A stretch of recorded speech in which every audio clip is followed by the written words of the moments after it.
Peti tabut telah menjadi satu misteri sekian lama.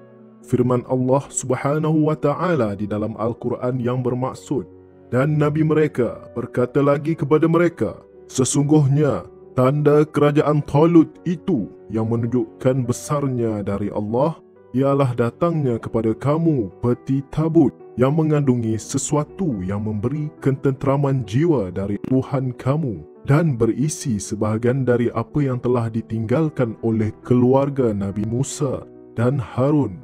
Peti tabut itu dibawa oleh malaikat. Sesungguhnya peristiwa kembalinya tabut itu mengandungi satu tanda keterangan bagi kamu jika betul kamu orang-orang yang beriman. Surah Al-Baqarah ayat 248. Inilah satu-satunya ayat dalam Al-Quran yang menyebut tentang tabut secara langsung. Tidak terdapat perkataan tabut lagi di dalam ayat-ayat yang lain.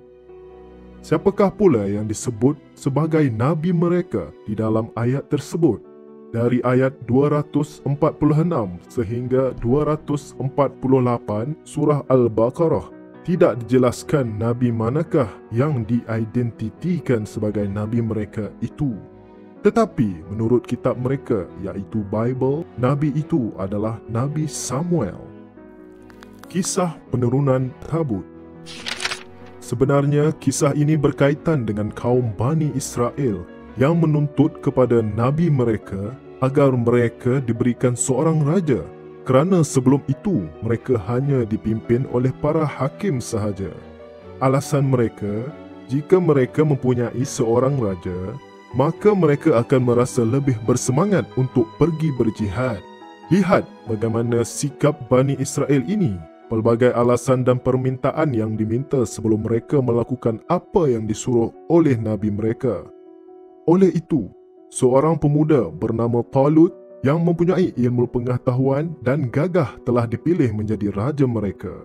Bagaimanapun, setelah dipilih menjadi raja dan bila sampai perintah perang jihad dari Allah, tidak kesemuanya daripada mereka menyahut seruan jihad itu kerana kononnya mereka tidak bersetuju dengan pelantikan Talut yang berasal cuma dari rakyat biasa dan bukannya dari golongan bangsawan. Ketika mereka sedang berbalah sesama sendiri, Allah telah menghantar peti tabut sebagai bukti bahawa pelantikan Talut oleh Nabi mereka itu adalah tepat dan ianya perintah dari Allah Subhanahu wa taala. Apakah itu peti tabut? Peti tabut adalah sebuah peti yang mengandungi dua batu loh yang tertulis penulisan kitab Taurat Nabi Musa alaihi salam. Tongkat Nabi Musa alaihi salam yang digunakan untuk membelah lautan semasa dikejar Fir'aun, serban Nabi Harun alaihi salam dan sedikit makanan yang diturunkan dari langit untuk Nabi Musa alaihi salam dan pengikutnya ketika mereka tersesat di padang pasir. Terdapat ukiran patung dua malaikat yang membuka sayapnya di bahagian atas peti itu. Ia diperbuat dari kayu keras jenis akasia atau penaga. Bahagian dalamnya dan luarnya disadur dengan emas. Di sudut-sudut tabut ada 4 cincin atau gelang emas. Penutupnya dari emas. Kayu pengusungnya juga disadur dengan emas. Bani Israel percaya bahawa peti tabut ini mempunyai banyak keistimewaannya.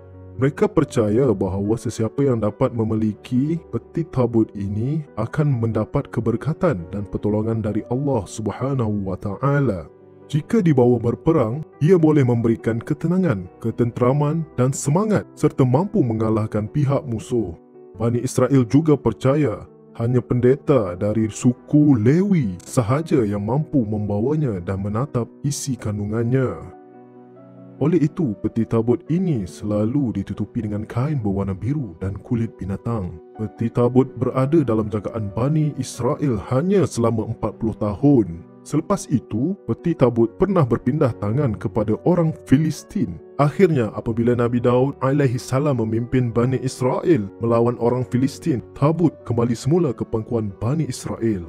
Selepas itu, Allah Subhanahu wa taala memerintahkan Nabi Daud alaihi salam membina sebuah rumah suci untuk menyimpan peti tabut itu.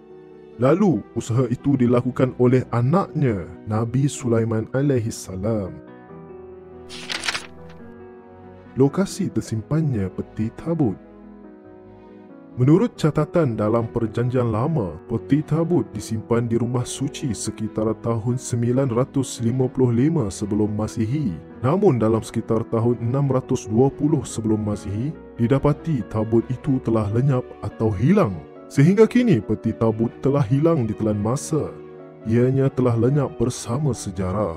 Tiada siapa yang tahu di mana peti itu berada kecuali mereka yang diizinkan oleh Allah Subhanahu wa Ta'ala. Bangsa Yahudi dan Dajjal sedang mencari kembali peti tabut ini.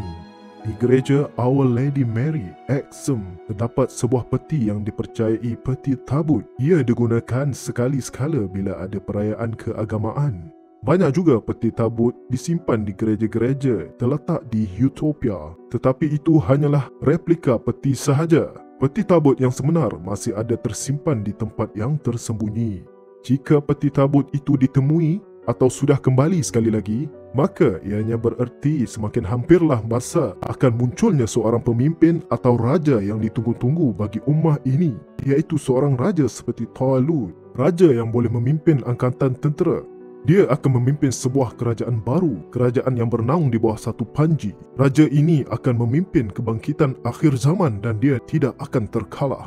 Sesungguhnya, peristiwa kembalinya tabut itu mengandungi satu tanda keterangan bagi kamu jika betul kamu orang-orang yang beriman. Surah Al-Baqarah ayat 248. Oleh itu, kenyataan bila datangnya tabut, maka ia akan menjadi tanda akan berdirinya satu kerajaan dan kedatangan seorang pemimpin dan sebuah kerajaan yang ditunggu-tunggu di akhir zaman.